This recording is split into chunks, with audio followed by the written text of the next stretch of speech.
কাল থেকে শুরু হয়ে যাচ্ছে জলপাইগুড়ি কল্যাবেলী লটাদেবী মেলা। চলবে পুরো 6 দিন। আর এবছরের বিশেষ আকর্ষণ জলপরি শো এবং এই নতুন পাকা ব্রিজ। এই ব্রিজটির কথা আমি আলাদা করে বলছি কেন জানো? কারণ এই ব্রিজটার সাথে জড়িয়ে আছে এই মেলার অনেক বছরের ইতিহাস আর অনেক স্মৃতি। এই যে ব্রিজটা দেখছো আগে কিন্তু এমন ছিল না। মেলার কয়েকটা দিনের জন্যই এই নদীর উপর বাঁশ আর কাঠ দিয়ে অস্থায়ীভাবে একটি সাঁকো বানানো হতো, আর বাকি সময় ভক্তদের নদী পার হয়ে হেঁটেই যেতে হতো মন্দিরে পুজো দিতে। কত কষ্ট করে মানুষ যেত, কিন্তু এখন সবকিছুই বদলে গেছে। নদীর উপর এবছরই তৈরি হয়েছে একেবারে নতুন মজবুত পাকা ব্রিজ, আর এই ব্রিজটাই এবারে লটাদেবী মেলার সবচেয়ে বড় পরিবর্তন, সবচেয়ে বড় চমক। এবছর এই মেলার 69তম বর্ষ।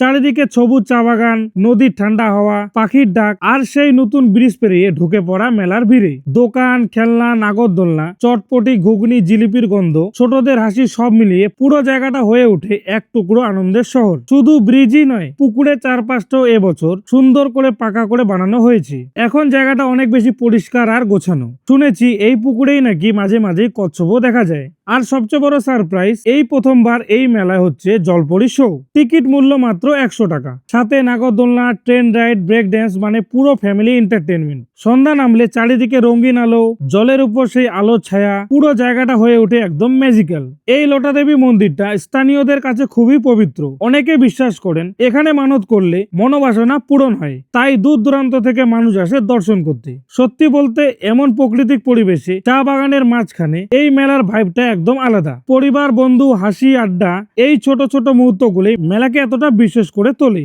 আর এই মেলাটি শুরু হচ্ছে 1 ফেব্রুয়ারি থেকে, চলবে 6 ফেব্রুয়ারি পর্যন্ত, মানে টানা 6 দিন ধরে।